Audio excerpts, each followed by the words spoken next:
All right, Algebra 1, we're going to cover lesson 36 and 37 today. The first one is writing and solving proportions. Proportions are two ratios that are equal to each other. We solve them by cross multiplying and dividing. Hopefully we're fairly familiar with that, right? Because I think that you guys have even done proportions and cross multiplying and dividing like in middle school, correct? Because I always remember people talking about Mr. Spears teaching this. I think you guys probably still had Mr. Spears, right? Okay, so you probably remember some of this. Proportions are frequently used to solve problems in mathematics. Proportional reasoning can be applied in a lot of different situations. Reading and drawing maps, all right, when we're talking about proportions, we're talking about like scale factors. So we're like 1 inch equals a mile, something to that effect. Okay, those are proportional. Your map needs to be proportional, otherwise it's just chaos. Okay, architecture, right, we're going to have a blueprint. Right, it would be really bad if our blueprints were the exact same size as the house that we're trying to build, because then you have like, 800 square feet or 1,200 or 2,000 square feet of paper that you have to line out. So we make pictures of really big things and we bring them down proportionally so we can tell what those things are going to look like, right, without having a huge paper. So in construction, we use proportions. Solving problems in these situations requires knowledge of similar figures. Similar figures are figures that have the same shape, but are not the same size. Does that make sense? They're similar. They're not congruent. All right? I'm trying to think of, for instance, like if you go over to Hobby Lobby, they have an entire aisle of model cars that you can build, right? If they are similar to the actual car, but they're not the same size. Does that make sense? Okay, that would be cool, but it'd also require much bigger boxes. All right, so when two figures are similar, they have sides and angles that correspond. Okay, corresponding sides and angles are found using the order of the letters in the similarity statement.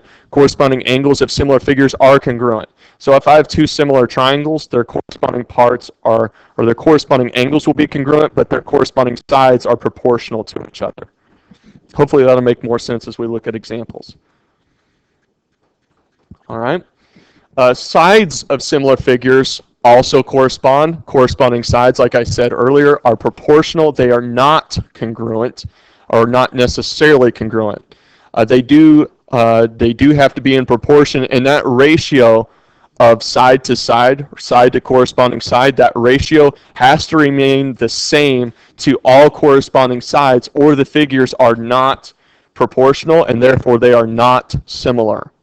Okay, so even two figures might look similar, they might look like they're proportional, they may not actually be if their sides aren't proportional all the way through. So we use what is called a scale factor, and a scale factor is the ratio of a side length of a figure to the side length of a similar figure. We could take something and blow it up to double its normal size or half its normal size. If something is big and we want to make it small, we want to make sure that all the sides are reduced by the same amount. Right? Can you imagine if let's say that we put you in a shrink ray, right? But I didn't reduce you proportionally, right? And so let's say I was going to reduce you down to the size of 1/3, except I left your hand and I only reduced your hand by 1/2, right? Your hand would be really big in comparison to the rest of your body because I didn't reduce it proportionally with the rest of you. Does that make sense? All right, that same thing happens with figures. So we need a scale factor and reduce everything by the same, or increase everything by the same scale factor. Another application of proportional reasoning is indirect measurement. Indirect measurement involves using similar figures to find unknown lengths. Either we're trying to find the lengths of something that's very, very small by looking at something that's proportional to it, something that's similar to it but big enough for us to work with, and then reducing it down to find that very, very small size, or something very, very large, right? If we were trying to find, let's say, the size of a mountain, right? That's huge, right? We're not going to grab a tape measure and measure a mountain, are we? No. So we're going to create something that is to scale, right? And then we're just going to increase the numbers, right? That's something that we can work with. Or something that's inconveniently located, right? So let's say I'm on the opposite side of a river and I want to measure the distance across the river, right? Well, without getting in a boat and running a line across, I may not be able to do that. It's inconvenient. So we can actually create similar figures to find out how far it is across the river or how tall a rock cliff is without actually having to climb the rock cliff and pull a tape measure, right? Your typical tape measure is like 25 feet. So we can measure things that are really, really large or inconvenient to reach by using similar figures. Okay? How do you think that they find the distances between stars? Do you think they get out of their spaceship and they run a tape measure from one star to another star? No, we use similar figures. We use geometry. We use trigonometry to find the distances of things that are very, very, very, very, very, very, very, very far apart, and we run it with similar figures, things that are proportional. Okay? And then we do scale drawings. A scale drawing is a drawing that either reduces or enlarges the dimensions of an object by that constant factor. Maps and blueprints use scale drawings, and they'll tell you 1 centimeter equals 50 miles or something to that effect. Or a blueprint that says, an inch equals 20 feet. Okay, that way I'm able to look at something where the house actually looks like the house that I'm going to build, right? But isn't the size of the house I'm going to build. So the scales are ratios showing the relationship between a scale drawing or model and the actual object. Like I said, you go to Hobby Lobby and you go and you get yourself a model car, it may say 16:1 or something to that effect, meaning that the car that I'm going to build is 1/16 the size of the actual car. Okay, where everything is reduced down that size. Okay? And obviously there are different scales that make things either bigger or smaller. My dad is into model trains. I don't know if you're familiar. Anybody in here play with model trains at all? No? Yeah? Okay. There are different scales to model trains, right? So you can buy different size tracks for different size trains. If I have an HO scale train, right, I don't want an N scale track for it to go on because I think N scale is really, really, really small, right? Yeah, I think the standard size for model trains is the HO scale. But then you see like people that have the train tracks that go around their Christmas tree, right? They got much bigger trains. I don't know what scales those are, but I know that my HO train isn't going to fit on a huge size scale track, right? So scale is important. Okay. Scale factors of side lengths can also be used to determine the ratio. So perimeters, areas, and volumes of figures and solids can be. If two, not toe, but two, let's fix that. If two similar figures have a scale factor of A to B, then the ratio of their perimeters is A to B. So let me just put it this way. If we're talking about two figures, they have a ratio to 1/2. Then their perimeters are going to be 1 to 2 as well. Okay? So what we're saying here is that, let's say figure A represents 1 and figure B represents 2. That means figure B is twice as big as figure number 1. You follow me? Because it's 1 to 2. All right? But that also means that in terms of perimeter, the perimeter of figure A is 1, and the perimeter of figure B is 2. Okay, meaning that the perimeter of figure B is twice as long around as figure A. Does that make sense? Okay, so this is how we would look at perimeter. Okay, but when we start to look at area, all right, if we have figure A is 1 to B is 2, their areas are going to be 1 to 4, meaning that the area of figure B is 4 times bigger than the area of figure A. Okay, because what we've done here is we square the ratio. Okay? Because we're dealing with units squared. Does that make sense? All right? And then whenever we deal with volume, all right, of A to B, and let's say it's still 1 to 2, we're going to cube it. So I wind up with something that is 1 to 8. The volume of figure B is 8 times bigger than the volume of figure A. Okay? So perimeter is the same as the scale factor. Okay? The area is the scale factor squared. The volume is the scale factor cubed. Does that make sense? Hopefully. Okay. All right, lesson 37, scientific notation. So this is kind of a similar idea here as we're talking about, instead of things that are very, very big or very, very small, we're talking about numbers that are very, very big or very, very small, which can represent some of those things. They're often written in scientific notation. By raise of hands, how many of you are at least somewhat familiar with scientific notation? Okay, that's just about everybody in the room. Okay. This is a method of writing a number as the product of a number greater than or equal to 1, but less than 10 in a power of 10. For instance, the number 100 can be written in scientific notation as 1 times 10 squared. Does that make sense? Do they equal the same thing? Yeah, so we're not creating a new number, we're just changing the format of that number. Okay? So 1,000 would be 1 times 10 cubed, or 10,000 would be, so on and so forth. Okay, scientific notation, a number written as the product of two factors, 1 times 10 or not necessarily 1, but a number that is greater than or equal to 1, but less than 10. Okay, meaning it's a single-digit number with a decimal point after. Okay. So it would be a times 10 to the whatever power, where that a is greater than or equal to 1, but less than or equal to 10. Actually, it would have to be less than, so I don't know I think that part is incorrect. Let me go ahead and double check the notes and see what it says there, because I don't think that's, let me fix that so it doesn't confuse you. But this should not be underlined. Less than 10. Meaning that I should always have a single-digit number with a decimal point after it.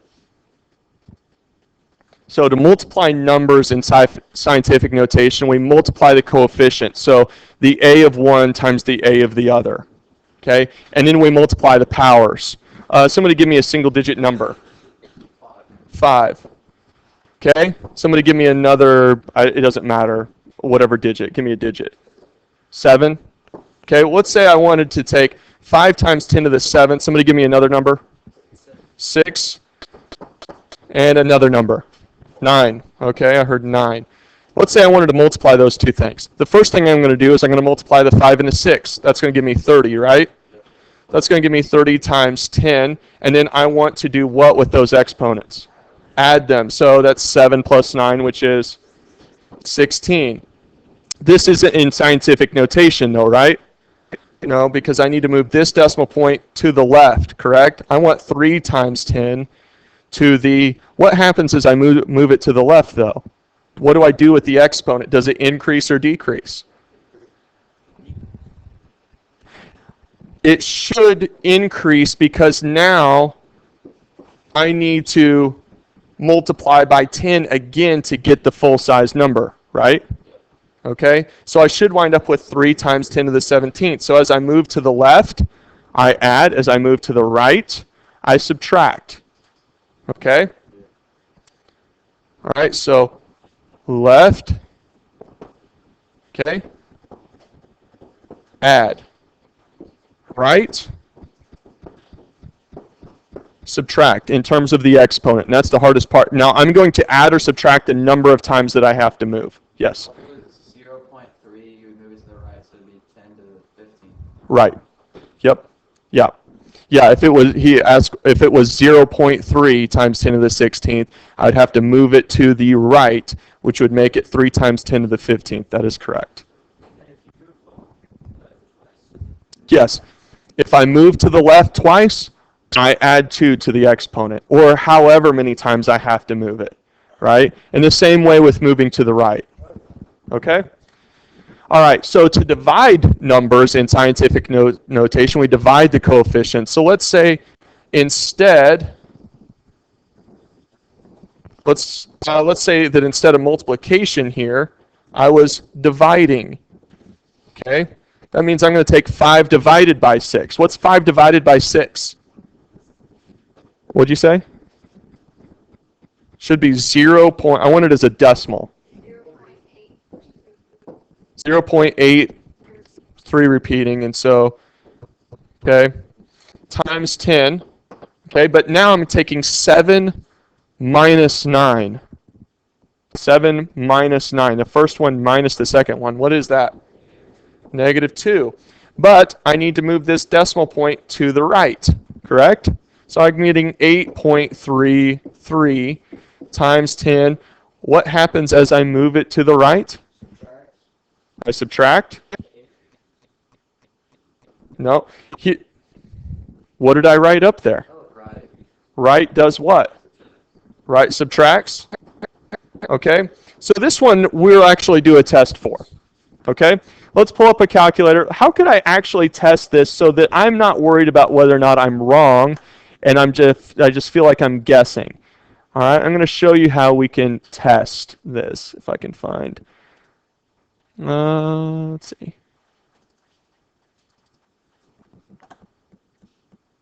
Okay. So let's do this. We know that our answer is 0.833, right? We knew it was times 10 to the negative second, correct? And that gives me 0.00833. That's the natural number. That's the number, right? Without any scientific notation. So what I can do, if I want to see if I'm right, I'm going to do 8.33 times 10 to the negative third. And if I get the same number, I know I've done it right. Did I get the same number? Yeah, I got the exact same number. So I know for a fact, even if I got confused, I could always double check this. If I get the exact same decimal number, then I know that I've moved my scientific notation exponent in the right direction. So can I always test? Yeah, I should always be able to test. Okay? All right, so that's it for that. We should be able to multiply and divide scientific notation. Okay? Let's see, what time are you guys normally out of here? Is it 48? Ooh, not a whole lot of time here. Okay. But you guys do have the basics, so even if we don't get into a lot of this. All right, so first one is the first thing, 6.1 times 6.9, right? I'm probably getting something that's greater than, right, just a single decimal number. So let's try to do at least a couple of questions here. What's 6.1 times 6.9? 42.09. So it's already not in scientific notation, but that's fine. And what am I doing with the 6 and the 9? Adding what's 6 plus 9? 15. How many places do I need to move the decimal point? To the left. Okay, so I get 4.209 times 10 to the 16th. Oh. Okay, so it always has to be, that's a good question. How do I know where to move it and how many places, right? So let's say I had like 0.00089, okay? I always have to move it so that the first number is a single-digit non-zero number. All right, so I'm going to move it 1, 2, 3, 4 places to the right. So I'm getting 8.9 times 10 to the, and because I'm moving to the right, I'm subtracting 1, 2, 3, 4 to the negative fourth. And then I would go ahead and type that in my calculator to see, is that the same as 0.00089? All right, now once I found that that's true, right, that's my answer in scientific notation. Does that help? So I may need to move it to the left. Right here, I needed to move it to the left so that I had a single-digit non-zero number. Okay, and I got 4.209 times 10 to the 16th. Should give me that right there. Does that help? Okay.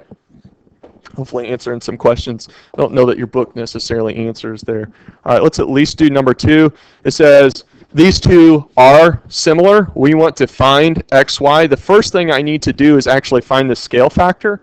So what I'm going to set up is AC, right?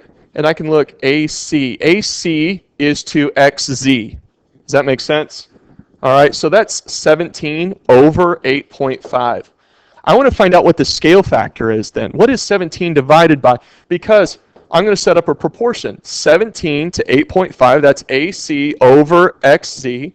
Then I have to do big triangle, 16.5, because 16.5 is corresponding to AB is to what? XY. All right, so XY. So cross multiply 8.5 times 16.5 and divide by 17. Or do you, if you need to, you could look at it as 8.5 times 16.5 equals 17xy, and just multiply those out and then divide by 17 across to solve for xy. You got 8.25. Did everybody else get 8.25? All right, do we understand how I set that up? Okay, let's keep going, just because we did cover 2 lessons and I want to make sure that we know what we're doing. Okay, let's see. It says a stalk of corn cast a shadow of 156 inches. All right, this requires me to actually draw a picture. So I'm going to draw, here I got, okay, that's my stalk of corn. Okay, it's not very good, but there it is. Okay, and it casts a shadow. Okay, there's the shadow. The sun is up here somewhere. Okay, so what we wind up with is a right triangle. Does that make sense? Okay. All right, stalk of corn casts a shadow that's 156 inches. Okay, there's the shadow on the ground. While a 6-inch ear of corn, 6-inch ear of corn, so let's say we've got our ear of corn here on the ground, it only casts, let's see, it's a 6-inch ear of corn. So there's my 6 inches, right? 6-inch ear of corn casts a 13-inch shadow. Okay, do we get that? Find the height of the stalk of corn. Now, the other way I can set this up is I could do 6 over 13, my ear of corn over my ear of corn. What's that going to be proportional to over here? 6 over 13 is to what? X to 156, right? Does that make sense? Okay, so what am I multiplying here? Perfect. 6 times 156 divided by 13. What do we get? 72 inches. And that sounds about right, correct? 72 inches sound, that's what, 6'2"? Something like that? Could a stalk of corn be 6'2"? Probably taller than that eventually, right? But if I saw something like 338 inches, is that answer unreasonable? Yeah, that's like, yeah, that's completely ridiculous. All right, so 83 inches is still reasonable, but is 2.17 inch tall probably not reasonable? Well, I mean, it would be, because it could be, I mean, but it's probably not really a stalk at that point. Okay, so we also want to look for reasonable answers. All right, so do we understand how to draw some of these pictures? They may not give me a picture, I'll have to actually draw something. All right, do we feel like we understand this? Great.